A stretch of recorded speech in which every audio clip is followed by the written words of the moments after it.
ವಿರಾಜಪೇಟೆಯಲ್ಲಿ ಹಸು ಕೆಚ್ಚಲು ಕೊಯ್ದ ಪ್ರಕರಣ ಬೆಚ್ಚಿ ಬೀಳಿಸಿದೆ. ಸ್ಥಳಕ್ಕೆ ವಿಪಕ್ಷ ನಾಯಕ ಆರ್ ಅಶೋಕ್ ಭೇಟಿ ಕೊಟ್ಟಿದ್ದಾರೆ. ಹಸುವಿನ ಮಾಲೀಕ ಕರ್ಣನಿಗೆ 1 ಲಕ್ಷ ಪರಿಹಾರ ಘೋಷಣೆ ಮಾಡಿದ್ರು. ಬಳಿಕ ಪಶು ಆಸ್ಪತ್ರೆಗೂ ಪ್ರತಿಪಕ್ಷ ನಾಯಕ ಅಶೋಕ್ ಭೇಟಿ ನೀಡಿದ್ರು. ವೈದ್ಯರ ಬಳಿ ಹಸುಗಳ ಬಗ್ಗೆ ಅಶೋಕ್ ಮಾಹಿತಿ ಪಡೆದ್ರು. ಹಸುವಿನ ಕೆಚ್ಚಲು ಕೊಯ್ದಿದ್ದ ನೀಚ ರಾಕ್ಷಸಿ ಕೃತ್ಯ ಎಂದು ಶ್ರೀರಾಮಸೇನೆ ಮುಖ್ಯಸ್ಥ ಪ್ರಮೋದ್ ಮುತಾಲಿಕ್ ಆಕ್ರೋಶ ಹೊರಹಾಕಿದ್ದಾರೆ. ಮುಸ್ಲಿಂ ರಾಕ್ಷಸಿ ಮಾನಸಿಕತೆಗೆ ಇದೊಂದು ಉದಾಹರಣೆಯಾಗಿದೆ. ಈ ಪ್ರಕರಣವನ್ನ ಜಮೀರ್ ಅಹಮದ್ ಗಂಭೀರವಾಗಿ ಪರಿಗಣಿಸಿ ಕೃತ್ಯ ಎಸಗಿದವರನ್ನ ಬಂಧಿಸಬೇಕು ಅಂತ ಆಗ್ರಹಿಸಿದ್ದಾರೆ. ಆರೋಪಿ ಬಂಧನವಾಗದಿದ್ದರೆ ಜಮೀರ್ ವಿರುದ್ಧ ರಾಜ್ಯದಾದ್ಯಂತ ಹೋರಾಟ ನಡೆಸುವುದಾಗಿ ಎಚ್ಚರಿಕೆ ಕೊಟ್ಟಿದ್ದಾರೆ. ಜಮೀರ್ಗೆ ನಾಚಿಕೆ ಇದ್ದರೆ ಆರೋಪಿಗಳನ್ನ ಬಂಧಿಸಬೇಕು ಅಂತ ಮುತಾಲಿಕ್ ಆಗ್ರಹಿಸಿದ್ದಾರೆ. ರೇಣುಕಾಸ್ವಾಮಿ ಕೊಲೆ ಕೇಸಲ್ಲಿ ಸಿಲುಕಿರುವ ನಟ ದರ್ಶನ್ಗೆ ಮತ್ತೊಂದು ಸಂಕಷ್ಟ ಎದುರಾಗಿದೆ. ಕೊಲೆ ಆರೋಪಿ ದರ್ಶನ್ಗೆ ಇರುವ ಪ್ರಮುಖ ಸವಲತ್ತುಗಳನ್ನು ಹಿಂಪಡೆಯಲು ಪೊಲೀಸರು ನಿರ್ಧರಿಸಿದ್ದಾರೆ. ಸೆಲೆಬ್ರಿಟಿ ದರ್ಶನ್ ತನ್ನ ಸೇಫ್ಟಿಗಾಗಿ ಗನ್ ಲೈಸೆನ್ಸ್ ಪಡೆದಿದ್ರು. ಅದನ್ನು ಹಿಂಪಡೆಯೋದಕ್ಕೆ ದರ್ಶನ್ಗೆ ನೋಟಿಸ್ ಜಾರಿ ಮಾಡಿದ್ದಾರೆ.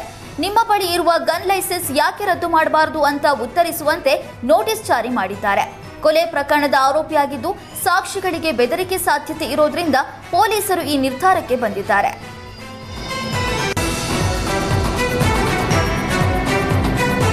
ಯುವಕನ ಕಿರುಕುಳ ತಾಳಲಾರದೆ ಅಪ್ರಾಪ್ತೆ ಆತ್ಮಹತ್ಯೆಗೆ ಶರಣಾದ ಘಟನೆ ಕಲಬುರಗಿಯ ಜೇವರ್ಗಿಯಲ್ಲಿ ನಡೆದಿದೆ.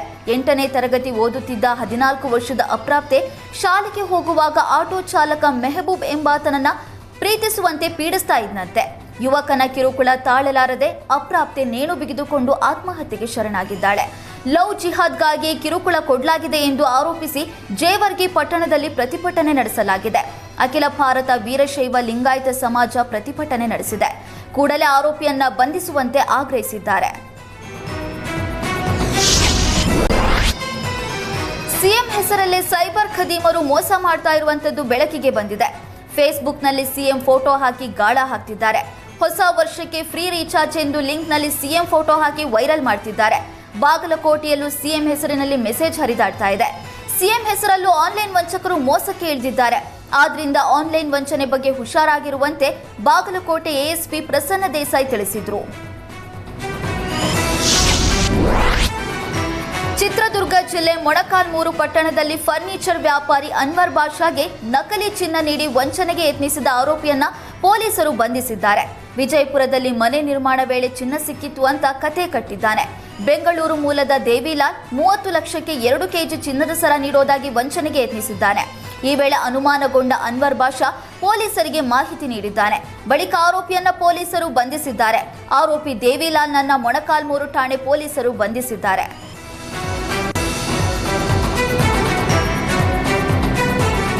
ಐಶ್ವರ್ಯ ಗೌಡ ದಂಪತಿ ವಿರುದ್ಧ ವಂಚನೆ ಕೇಸ್ಗಳು ದಿನಕ್ಕೊಂದು ಬೆಳಕಿಗೆ ಬರ್ತಿವೆ. ಮಂಡ್ಯದಲ್ಲೂ ವಂಚನೆ ಕೇಸ್ ದಾಖಲಾಗಿತ್ತು. ವಿಚಾರಣೆಗೆ ಹಾಜರಾಗುವಂತೆ ಮಂಡ್ಯ ಸೆಂಟ್ ಠಾಣೆಯ ಡಿವೈಎಸ್ಪಿ ಶಿವಮೂರ್ತಿ ನೋಟಿಸ್ ಜಾರಿ ಮಾಡಿದ್ರು. ಇದೀಗ ಗುರುವಾರ ವಿಚಾರಣೆಗೆ ಹಾಜರಾಗುವುದಾಗಿ ಐಶ್ವರ್ಯ ಗೌಡ ದಂಪತಿ ಪೊಲೀಸರಿಗೆ ತಿಳಿಸಿದ್ದಾರೆ. ರವಿಕುಮಾರ್ ಹಾಗೂ ಪೂರ್ಣಿಮಾ ಎಂಬುವರಿಗೆ 55 ಲಕ್ಷ ಹಣ ಹಾಗೂ ಚಿನ್ನಾಭರಣ ಪಡೆದು ವಂಚಿಸಿದ್ದಾರೆ ಎಂದು ದೂರು ದಾಖಲಾಗಿತ್ತು. ದಾವಣಗೆರೆ ಜಿಲ್ಲೆ ಚನ್ನಗಿರಿ ತಾಲೂಕಿನಲ್ಲಿ ಅರಣ್ಯ ಇಲಾಖೆಯಿಂದ ಒತ್ತುವರಿ ತೆರವು ನಡೀತಾ ಇದೆ.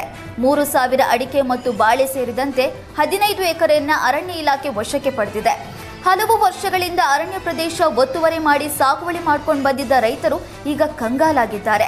ಅರಣ್ಯ ಇಲಾಖೆಯ ಜಾಗದಲ್ಲಿ ರೈತರು ಅಡಿಕೆ ತೋಟ ಮಾಡಿದ್ರು. ಇದೀಗ ಹಿರಿಯ ಅರಣ್ಯ ಇಲಾಖೆ ಅಧಿಕಾರಿಗಳು ಪೊಲೀಸರ ಸಮ್ಮುಖದಲ್ಲಿ ಅಡಿಕೆ ಬಾಳೆ ಗಿಡ ತೆರವು ಮಾಡಿದ್ದಾರೆ. ಮಂಡ್ಯ ಜನರಲ್ಲಿ ಮತ್ತೆ ವಕ್ಫ್ ಭೂತ ಭಯ ಹುಟ್ಟಿಸಿದೆ. ರಾಜ್ಯ ಸರ್ಕಾರದ ಎಡವಟ್ಟಿಗೆ ಅನ್ನದಾತರು ಬೆಚ್ಚಿ ಬಿದ್ದಿದ್ದಾರೆ. ರೈತರ ಜಮೀನು ಮಾತ್ರವಲ್ಲ, ಪುರಾತತ್ವ ಇಲಾಖೆ ಆಸ್ತಿ ಮೇಲೂ ವಕ್ಫ್ ಕಂಡುಬಿದ್ದಿದೆ. ಶ್ರೀರಂಗಪಟ್ಟಣ ತಾಲೂಕು ಒಂದರಲ್ಲೇ 70ಕ್ಕೂ ಹೆಚ್ಚು ಆರ್ಟಿಸಿಗಳಲ್ಲಿ ವಕ್ಫ್ ಹೆಸರು ನಮೂದಾಗಿದೆ.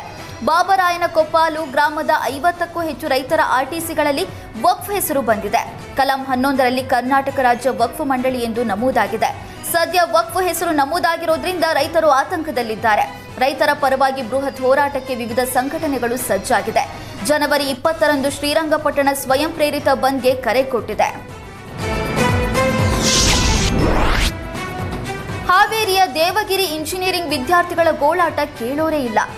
ಇಲಿ ಹಿಕ್ಕೆ ಬಿದ್ದ ಅಕ್ಕಿ, ನೂರಾರು ಹುಳ, ಕೊಳೆತ ತರಕಾರಿಗಳಿಂದಲೇ ಪದಾರ್ಥ ಮಾಡಿ ಕಳಪೆ ಗುಣಮಟ್ಟದ ಊಟವನ್ನು ನೀಡುತ್ತಿದ್ದಾರೆ. ಹಿಂದುಳಿದ ಇಲಾಖೆಯ ಹಾಸ್ಟೆಲ್ ವಿದ್ಯಾರ್ಥಿಗಳಿಗೆ ಪ್ರತಿದಿನ ನರಕ ದರ್ಶನವಾಗುತ್ತಿದೆ. ದೇವರಾಜ ಅರಸು ಇಂಜಿನಿಯರಿಂಗ್ ಹಾಸ್ಟೆಲ್ ಅವ್ಯವಸ್ಥೆಗಳ ಆಗರವಾಗಿದ್ದು ವಿದ್ಯಾರ್ಥಿಗಳು ಹೈರಾಣಾಗಿದ್ದಾರೆ. ಹಾಸ್ಟೆಲ್ ಗ್ರಂಥಾಲಯವೇ ದಾಸ್ತಾನು ಕೊಠಡಿಯಾಗಿದೆ. ದೇವರಾಜ ಅರಸು ಹಾಸ್ಟೆಲ್ನಲ್ಲಿ ವಿದ್ಯಾರ್ಥಿಗಳು ಗುಣಮಟ್ಟದ ಊಟ ಕೊಡ್ತಾ ಇಲ್ಲ ಅಂತ ಪ್ರತಿಭಟನೆಗೆ ಇಳಿದಿದ್ದಾರೆ.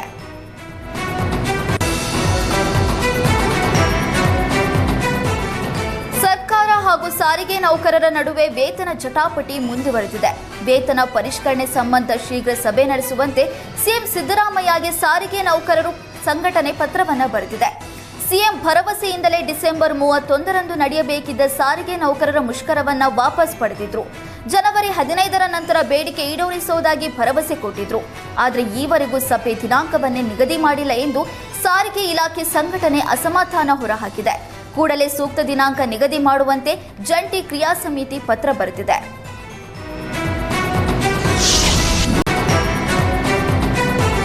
ಇನ್ಫೋಸಿಸ್ ಕ್ಯಾಂಪಸ್ನಲ್ಲಿ ಚಿರತೆ ಪ್ರತ್ಯಕ್ಷವಾಗಿ ಸಿಬ್ಬಂದಿಗಳು ಆತಂಕಕ್ಕೆ ಒಳಗಾಗಿದ್ದಾರೆ. ಅರಣ್ಯ ಇಲಾಖೆ ಸಿಬ್ಬಂದಿಯಿಂದ ಚಿರತೆ ಸೆರೆ ಕಾರ್ಯಾಚರಣೆ ಮುಂದುವರೆದಿದೆ. ಇಂದಿನಿಂದ 2 ಥರ್ಮಲ್ ಡ್ರೋನ್ ಕ್ಯಾಮೆರಾ ಬಳಸಿ ಏರಿಯಲ್ ಸರ್ಚ್ ಆಪರೇಷನ್ ನಡೆಸಲಾಗುತ್ತಿದೆ.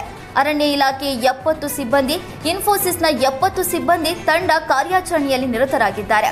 ಚಿರತೆ ಸೆರೆಗಾಗಿ ಕ್ಯಾಂಪಸ್ ಆವರಣದಲ್ಲೇ ಸಿಬ್ಬಂದಿಗಳು ಮೊಕ್ಕಾಂ ಹೂಡಿದ್ದಾರೆ.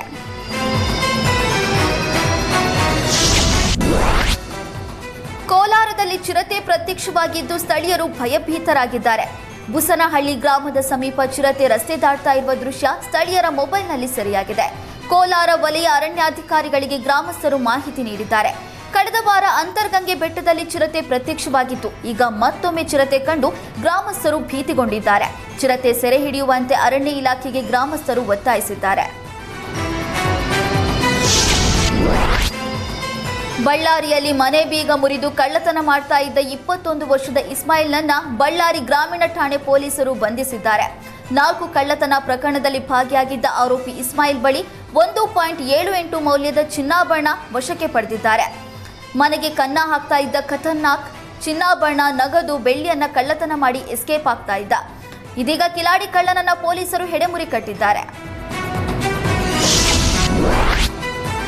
ಕೊಪ್ಪಳದ ಕಿನ್ನಾಳ ರಸ್ತೆಯಲ್ಲಿರುವ ಮೆಡಿಕಲ್ ಶಾಪ್ಗೆ ಖದೀಮರು ಕನ್ನ ಹಾಕಿದ್ದಾರೆ.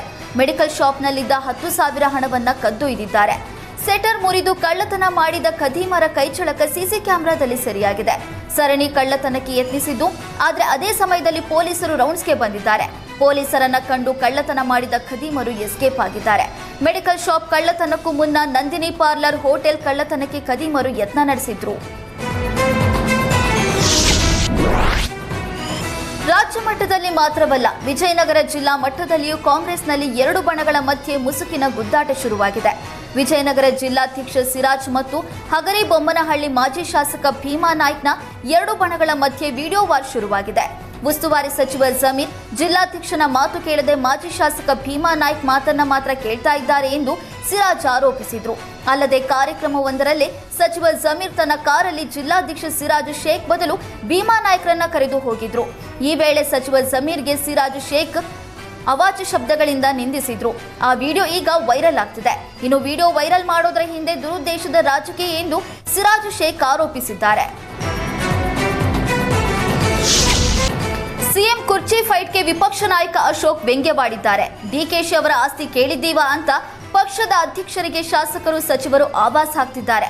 ಅಸೆಂಬ್ಲಿಯಲ್ಲಿ ಒದ್ದು ಕಿತ್ತುಕೊಳ್ಳುವ ಬಗ್ಗೆ ಡಿಕೆಶಿ ಹೇಳಿದ್ರು. ಆದ್ರೆ ಈಗ ಸಿದ್ದರಾಮಯ್ಯ ಪಟಾಲಂ ಒದ್ದು ಕಿತ್ಕೋ ಅನ್ನುವ ರೀತಿಯಲ್ಲಿ ಸವಾಲ್ ಹಾಕ್ತಾ ಇದ್ದಾರೆ. ಡಿಕೆ ಶಿವಕುಮಾರ್ ಏನ್ ಮಾಡ್ತಾರೆ ಅಂತ ನೋಡೋಣ. ಕಾಂಗ್ರೆಸ್ ಒಂದು ರೀತಿಯಲ್ಲಿ ಒಡೆದ ಮನೆಯಂತಾಗಿದೆ ಎಂದು ಟೀಕಿಸಿದ್ರು. ಕೆಪಿಸಿಸಿ ಅಧ್ಯಕ್ಷ ಹುದ್ದೆ ಮೇಲೆ ಸಚಿವ ರಾಜಣ್ಣ ಕಣ್ಣಿಟ್ಟಿದ್ದಾರೆ. ಕೆಪಿಸಿಸಿ ಅಧ್ಯಕ್ಷರ ಹುದ್ದೆ ಕೊಟ್ರೆ ಸ್ವೀಕರಿಸಲು ಸಿದ್ಧನಿದ್ದೇನೆ ಅಂತ ತಿಳಿಸಿದ್ರು. ಜೊತೆಗೆ ಸಚಿವ ಸ್ಥಾನಕ್ಕೆ ರಾಜೀನಾಮೆ ಸಲ್ಲಿಸ್ತೇನೆ ಎಂದ್ರು. ಅಲ್ಲದೆ ಪಕ್ಷದ ತಳ ಸಮುದಾಯವನ್ನ ವಿಶ್ವಾಸಕ್ಕೆ ತೆಗೆದುಕೊಳ್ಳಬೇಕಾಗಿದೆ. ಈ ಕೆಲಸವನ್ನ ಮಾಡಿ ಪಕ್ಷ ಸಂಘಟಿಸಬೇಕು ಅನ್ನುವ ಉದ್ದೇಶವಾಗಿದೆ. ಆ ಕೆಲಸ ಮಾಡೋದಕ್ಕೆ ನಾನು ಕೆಪಿಸಿಸಿ ಅಧ್ಯಕ್ಷ ಹುದ್ದೆ ಬಯಸ್ತೇನೆ ಅಂತ ತಿಳಿಸಿದ್ರು. ಇದೇ ಅವಧಿಯಲ್ಲಿ ಡಿಸಿಎಂ ಡಿಕೆಶಿ ಸಿಎಂ ಆಗೇ ಆಗ್ತಾರೆ ಎಂದು ದಾವಣಗೆರೆಯಲ್ಲಿ ಶಾಸಕ ಶಿವಗಂಗಾ ಬಸವರಾಜ್ ಹೇಳಿದ್ದಾರೆ. ನಮ್ಮ ಸಾಹೇಬರು ಪಟ್ಟ ಕಷ್ಟಕ್ಕೆ ತಕ್ಕ ಪ್ರತಿಫಲ ಸಿಗಲಿದೆ ಎಂದು ಹೇಳಿದರು. ಡಿಕೆಶಿ ಅವರು 5 ವರ್ಷ ಸಿಎಂ ಆಗಬೇಕಿತ್ತು. ಕೆಲ ಬೆಳವಣಿಗೆಯಿಂದ ಸಿದ್ದರಾಮಯ್ಯ ಸಿಎಂ ಆಗಿದ್ದಾರೆ. ಸದ್ಯ ಡಿಕೆಶಿ ಹೇಳಿರುವುದು ಸರಿಯಿದ್ದು ಅವರ ಪರವಾಗಿ ನಾವಿದ್ದೇವೆ ಎಂದು ತಿಳಿಸಿದ್ದಾರೆ. ಅಲ್ಲದೆ ಜೆಡಿಎಸ್ನ 11 ಶಾಸಕರು ಕಾಂಗ್ರೆಸ್ಗೆ ಬರ್ತಾರೆ ಎಂದು ಶಾಸಕ ಶಿವಗಂಗಾ ಬಾಂಬ್ ಸಿಡಿಸಿದ್ದಾರೆ. ಡಿಕೆಶಿ ಅವರು ಪಕ್ಷದ ಸಂಘಟನೆಗೆ ಎಲ್ಲರನ್ನೂ ಕೂಡ ಒಗ್ಗೂಡಿಸ್ತಾ ಇದ್ದಾರೆ ಎಂದು ಹೇಳಿದರು. ರಾಜ್ಯದಲ್ಲಿ ಜಾತಿ ಗಣತಿ ಕಿಚ್ಚು ಮತ್ತೆ ಹೆಚ್ಚಾಗಿದೆ. ಜಾತಿ ಗಣತಿ ಸರಿಯಾಗಿಲ್ಲ, ಜಾತಿ ಗಣತಿ ಜಾರಿಗೆ ತರದಂತೆ ಡಿಕೆಶಿ ಬಳಿ ಮನವಿ ಮಾಡಿದ್ದೇವೆ ಎಂದು ರಾಜ್ಯದ ಒಕ್ಕಲಿಗ ಸಂಘದ ಅಧ್ಯಕ್ಷ ಕೆಂಚಪ್ಪಗೌಡ ಹೇಳಿದ್ದಾರೆ. ಹೊಸದಾಗಿ ಜಾತಿ ಗಣತಿ ಮಾಡಿ ಎಂದು ಮನವಿ ಮಾಡಿಕೊಂಡಿದ್ದೇವೆ. ಸಿಎಂ ಸಿದ್ದರಾಮಯ್ಯ ಜಾತಿ ಗಣತಿ ಮಂಡಿಸಿದ್ರೆ ಉಗ್ರ ಹೋರಾಟ ಮಾಡೋದಾಗಿ ಕೆಂಚಪ್ಪಗೌಡ ಸರ್ಕಾರಕ್ಕೆ ಎಚ್ಚರಿಕೆ ಕೊಟ್ಟಿದ್ದಾರೆ. ಸರ್ಕಾರ ಉರುಳಿಸುವ ತಾಕತ್ತು ಇರುವ ಜನಾಂಗ ನಮ್ಮದಿದೆ ಎಂದು ರಾಜ್ಯ ಒಕ್ಕಲಿಗ ಸಂಘದ ಅಧ್ಯಕ್ಷ ಎಚ್ಚರಿಸಿದರು. ಡಿಸಿಎಂ ಡಿಕೆ ಶಿವಕುಮಾರ್ ಮತ್ತು ಸಿಟಿ ರವಿ ಮಧ್ಯೆ ವಾಗ್ವಾದ ಮುಂದುವರೆದಿದೆ. ಡಿಕೆಶಿ ಡ್ರಾಮಾ ಕಿಂಗ್ ಎಂದು ಟ್ವಿಟರ್ನಲ್ಲಿ ಸಿಟಿ ರವಿ ಕಾಲೆಳೆದಿದ್ದಾರೆ. ಉಪಮುಖ್ಯಮಂತ್ರಿಯಾಗಿ ನ್ಯಾಯದ ಸ್ಥಾನದಲ್ಲಿದ್ದೀರಿ, ಆದರೆ ಯಾರದು ವಕೀಲರಾಗಿದ್ದೀರಿ ಎಂದು ಪ್ರಶ್ನಿಸಿದ್ರು. ನಿಮ್ಮ ಸರ್ಕಾರದ ಪೊಲೀಸರು ಮಾಡಿದ ದೌರ್ಜನ್ಯದ ಹಿಂದೆ ಯಾರ ಕುಮ್ಮಕ್ಕಿದೆ? ಕಾಣದ ಕೈಗಳ ಪಾತ್ರವಿದೆ ಎಂದು ಡಿಕೆಶಿಯನ್ನ ಪ್ರಶ್ನೆ ಮಾಡಿದ್ದಾರೆ.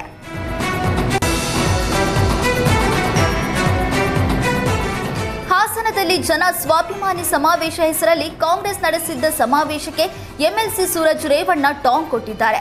ಹಾಸನದಲ್ಲಿ ಯಾವುದೇ ಪಕ್ಷ ಇಲ್ಲ, ಇರೋದು ಎರಡೇ ಪಕ್ಷ, ಒಂದು ದೇವೇಗೌಡರ ಪರ, ಇನ್ನೊಂದು ದೇವೇಗೌಡರ ವಿರುದ್ಧ ಎನ್ನುವ ಮೂಲಕ ಕಾಂಗ್ರೆಸ್ ಕಾಲೆಳೆಯುವ ಕೆಲಸ ಮಾಡಿದ್ರು. ಕಾಂಗ್ರೆಸ್ ನಾಯಕರ ಜೊತೆಗೆ ಜೆಡಿಎಸ್ನಲ್ಲೇ ಇದ್ದುಕೊಂಡು ಲೋಕಸಭೆಯಲ್ಲಿ ಮೋಸ ಮಾಡಿದವರಿಗೂ ಟಕ್ಕರ್ ಕೊಟ್ರು.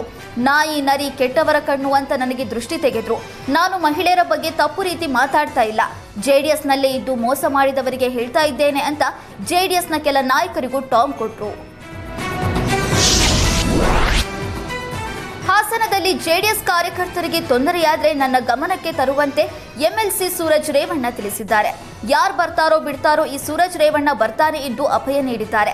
ಯಾವುದೇ ಜಾತಿ ಜನಾಂಗ ನೋಡಬೇಡಿ, ಎಲ್ಲಾ ಹಳ್ಳಿಗಳಿಗೂ ಒಳ್ಳೆಯದು ಮಾಡು ಅಂತ ನಮ್ಮ ತಾತ ದೇವೇಗೌಡರು ಹೇಳಿದ್ದಾರೆ ಎಂದು ತಿಳಿಸಿದರು. ಒಮ್ಮೆ ಒಂದು ಸಮುದಾಯ ಕೈ ಬಿಡಬಹುದು, ಅವರಿಗೆ ಅರ್ಥ ಆದ ಬಳಿಕ ನಮ್ಮ ಕೈ ಹಿಡಿತಾರೆ ಎನ್ನುವ ಮೂಲಕ ಒಕ್ಕಲಿಗ ಸಮುದಾಯ ಮತ್ತೆ ಜೆಡಿಎಸ್ ಪರ ನಿಲ್ಲಲಿದೆ ಎನ್ನುವ ಆತ್ಮವಿಶ್ವಾಸವನ್ನ ವ್ಯಕ್ತಪಡಿಸಿದರು. ಸಚಿವ ಸತೀಶ್ ಜಾರಕಿಹೊಳಿ ಕರ್ನಾಟಕದ ಮುಖ್ಯಮಂತ್ರಿಯಾಗಲೆಂದು ಶಬರಿಮಲೈ ಅಯ್ಯಪ್ಪ ಸ್ವಾಮಿಗೆ ಮೂಲಧಾರಿಯೊಬ್ಬರು ವಿಶೇಷ ಹರಕೆ ಹೊತ್ತಿದ್ದಾರೆ. ಶಬರಿಮಲೈ ಅಯ್ಯಪ್ಪ ದೇವಸ್ಥಾನದ ಆವರಣದಲ್ಲಿ ಸತೀಶ್ ಜಾರಕಿಹೊಳಿ ಫೋಟೋವನ್ನ ಪ್ರದರ್ಶಿಸಿದ್ದಾರೆ. ಬೆಳಗಾವಿ ಜಿಲ್ಲೆಯ ಗೋಕಾಕ್ ಪಟ್ಟಣದ ಅಯ್ಯಪ್ಪ ಮಾಲಧಾರಿ ಸಂತೋಷ್ ಸಂಕಪಾಳೆ ಹರಕೆ ಹೊತ್ತಿದ್ದಾರೆ.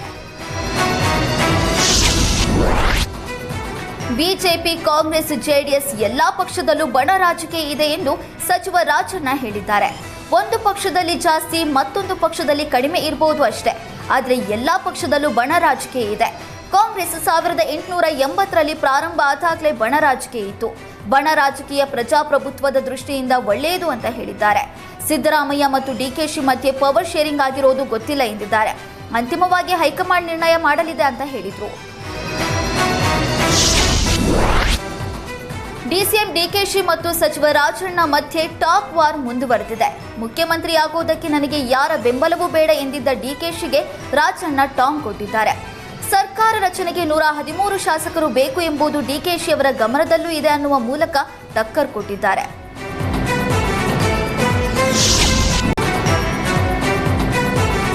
ನಾಳೆ ನಡೆಯಲಿರುವ ಸಿಎಲ್ಪಿ ಸಭೆಯಲ್ಲಿ ಗಾಂಧಿ ಭಾರತ ಕಾರ್ಯಕ್ರಮದ ಬಗ್ಗೆ ಚರ್ಚೆ ನಡೆಯಲಿದೆ.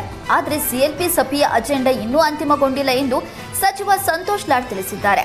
ನನಗೆ ಯಾರ ಬೆಂಬಲವೂ ಬೇಡ ಎಂದಿದ್ದ ಡಿಕೆಶಿ ಮಾತಿಗೆ ತೀಕ್ಷ್ಣವಾಗಿ ಲಾಡ್ ಉತ್ತರಿಸಿದ್ದಾರೆ. ಸಿಎಂ ಅಧಿಕಾರ ಹಂಚಿಕೆ ವಿಚಾರಕ್ಕೆ ಸಿದ್ದರಾಮಯ್ಯರನ್ನೇ ಕೇಳಿ ಅಂತ ಹೇಳಿದರು. ಸಿಟಿ ರವಿ ಹಾಗೂ ಲಕ್ಷ್ಮೀ ಹೆಬ್ಬಾಳ್ಕರ್ ನಡುವಿನ ಪ್ರಕರಣವನ್ನು ಸಿಐಡಿಗೆ ವಹಿಸಿದ್ದು ಕಾನೂನಿನ ಪ್ರಕಾರವೇ ಇದೆ ಎಂದು ಗೃಹ ಸಚಿವ ಪರಮೇಶ್ವರ್ ತಿಳಿಸಿದರು. ಆದರೆ ಸಭಾಪತಿ ಹೊರಟ್ಟಿ ಯಾಕೆ ಅಸಮಾಧಾನ ವ್ಯಕ್ತಪಡಿಸಿದ್ದಾರೋ ಗೊತ್ತಿಲ್ಲ. ನಾವು ಕೂಡ ಕಾನೂನು ಚೌಕಟ್ಟಿನಲ್ಲಿ ಬಗೆಹರಿಸಲು ಕ್ರಮ ಕೈಗೊಂಡಿದ್ದೇವೆ ಎಂದರು. ಇನ್ನು ಸಿಟಿ ರವಿಗೆ ಬೆದರಿಕೆ ಪತ್ರದ ಬಗ್ಗೆಯೂ ಸರ್ಕಾರ ಗಂಭೀರವಾಗಿ ಪರಿಗಣಿಸಿದೆ ಎಂದು ತಿಳಿಸಿದರು. ಬಿಜೆಪಿ ಮಹತ್ವದ ಸಭೆಯಲ್ಲಿ ಮೈತ್ರಿ ಬಗ್ಗೆ ಚರ್ಚೆಯೇ ಆಗಿರಲಿಲ್ಲ. ಅದಾದ 2 ದಿನಗಳಲ್ಲಿ ಎಚ್.ಡಿ. ಕುಮಾರಸ್ವಾಮಿ ಜೆಡಿಎಸ್ ಸಭೆ ನಡೆಸಿದ್ದಾರೆ. ಬಿಜೆಪಿಯಲ್ಲಿನ ಬಣಬಡಿದಾಟದಂತೆ ಜೆಡಿಎಸ್ನಲ್ಲೂ ಅಸಮಾಧಾನದ ಹೊಗೆ ಕಾಣಿಸಿಕೊಂಡಿದೆ. ಜೆಡಿಎಸ್ ಸಭೆಗೆ ಜಿಟಿ ದೇವೇಗೌಡ ಗೈರಾಗಿದ್ದಾರೆ. ಕಳೆದ ಕೆಲವು ದಿನಗಳಿಂದಲೂ ಪಕ್ಷದ ವರಿಷ್ಠರ ಮೇಲೆ ಜಿಟಿಡಿ ಅಸಮಾಧಾನ ಹೊರಹಾಕಿದ್ದಾರೆ. ಜಿಟಿಡಿ ಇಲ್ಲದೆಯೇ ಈಗಾಗಲೇ 2 ಬಾರಿ ಕೋರ್ ಕಮಿಟಿ ಸಭೆ ನಡೆಸಿರೋದ್ರಿಂದ ಸಿಡಿದೆದ್ದಿದ್ದಾರೆ. ಅಭಿವೃದ್ಧಿ ಕೆಲಸದ ಬಗ್ಗೆ ನೆಪ ಹೇಳಿ ಸಭೆಗೆ ಗೈರಾಗಿದ್ದಾರೆ. ಹಾಸನ ಸಂಸದ ಶ್ರೇಯಸ್ ಪಟೇಲ್ ವಿರುದ್ಧ ಎಂಎಲ್ಸಿ ಸೂರಜ್ ರೇವಣ್ಣ ಕೆಂಡಾಮಂಡಲವಾಗಿದ್ದಾರೆ. ಮತ್ತೊಮ್ಮೆ ಪೆನ್ಡ್ರೈವ್ ವಿಚಾರ ಕೆಣಕಿ ಶ್ರೇಯಸ್ ಪಟೇಲ್ಗೆ ಟಕ್ಕರ್ ಕೊಟ್ಟಿದ್ದಾರೆ. ಜೊತೆಗೆ ಕಳೆದ ಲೋಕಸಭಾ ಚುನಾವಣೆಯಲ್ಲಿ ಮೈತ್ರಿ ಅಭ್ಯರ್ಥಿ ಪರವಾಗಿ ಕೆಲಸ ಮಾಡಿದ ಜೆಡಿಎಸ್ ಮುಖಂಡರ ವಿರುದ್ಧವೂ ಸೂರಜ್ ರೇವಣ್ಣ ಕಿಡಿಕಾರಿದ್ದಾರೆ.